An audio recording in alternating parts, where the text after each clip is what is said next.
अस्सलाम वालेकुम व्यूअर्स। इस वीडियो में मैं आपको ज़ीरो एरर के बारे में बताऊंगा और स्पेशली स्क्रू गेज की ज़ीरो एरर क्या होती है, वो कैसे फाइंड की जाती है, इसके बारे में बात होगी।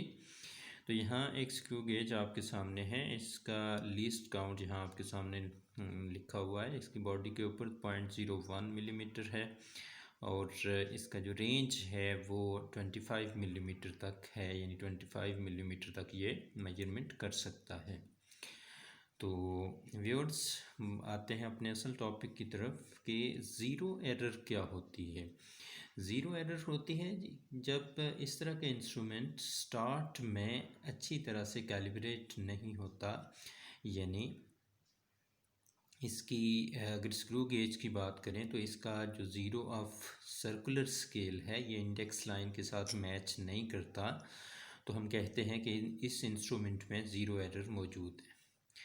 तो ज़ीरो एरर का मतलब होता है कि ये इंस्ट्रूमेंट, ये स्क्रू गेज हमारा, अगर इसमें कोई ज़ीरो एरर हो तो ये ओरिजिनल पैमाइश से, ओरिजिनल मेजरमेंट, रियल मेजरमेंट से या तो कुछ ज़्यादा मेजर कर लेगा और या उससे कुछ कम मेजर करेगा।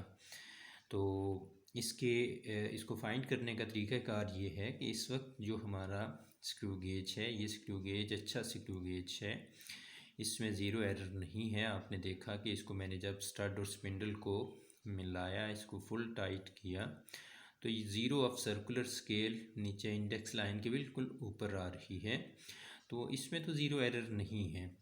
अब ज़ीरो एरर कब होगी? जब सर्कुलर स्केल की ज़ीरो या ऊपर चली जाए और या इससे नीचे की तरफ रहे।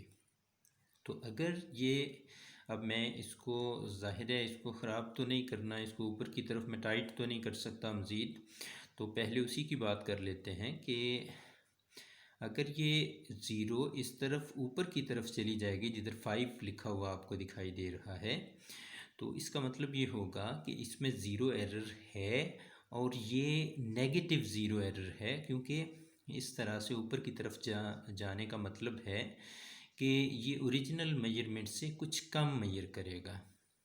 यानी ऊपर की तरफ अगर ज़ीरो चला जाएगा तो ये एरर नेगेटिव ज़ीरो एरर होगी और इसकी जो करेक्शन फैक्टर होगा, इसकी जो ज़ीरो करेक्शन करना होगी, वो हमें प्लस करना होगी, पॉजिटिव करना होगी, ऐड करना होगा हमें ऑब्ज़र्व्ड मेजरमेंट में। तो क्या ऐड करना है उसके बारे में अभी बात होती है। अब पहले हम दूसरी ज़ीरो एरर की बात करते हैं। सेकंड टाइप होती है पॉजिटिव ज़ीरो एरर।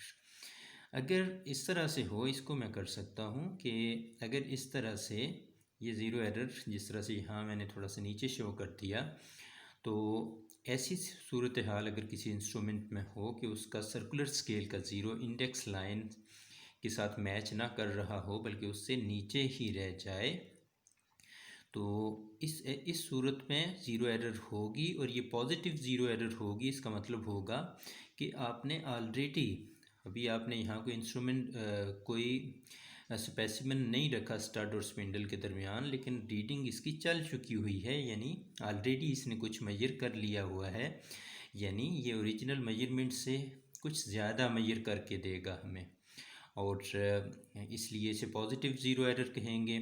और इसका जो करेक्शन फैक्टर होगा वो फिर हमें नेगेटिव करना होगा, इसको माइनस करना होगा ऑब्ज़र्व्ड रीडिंग में से। यहाँ इसको फाइंड करने का तरीक़ाकार ये है कि ज़ीरो जहाँ भी हो, नीचे है या ऊपर है, ज़ीरो और इंडेक्स लाइन के बीच आने वाले नंबर ऑफ़ डिवीजन्स को गिन लेना है। जिस तरह यहाँ हमारे 1, 2, 3 और 4th डिवीजन यहाँ आ रहा है, तो 4 डिवीजन्स हैं ज़ीरो और इंडेक्स लाइन के दरमियान। तो इस तरह से इस 4 को हमें लीस्ट काउंट से मल्टीप्लाई करना है, जो कि 0.01 है। तो 4 से मल्टीप्लाई करेंगे तो ये 0.04 हो जाएगा। तो इस तरह से हमारे इस इंस्ट्रूमेंट की ज़ीरो एरर होगी 0.04।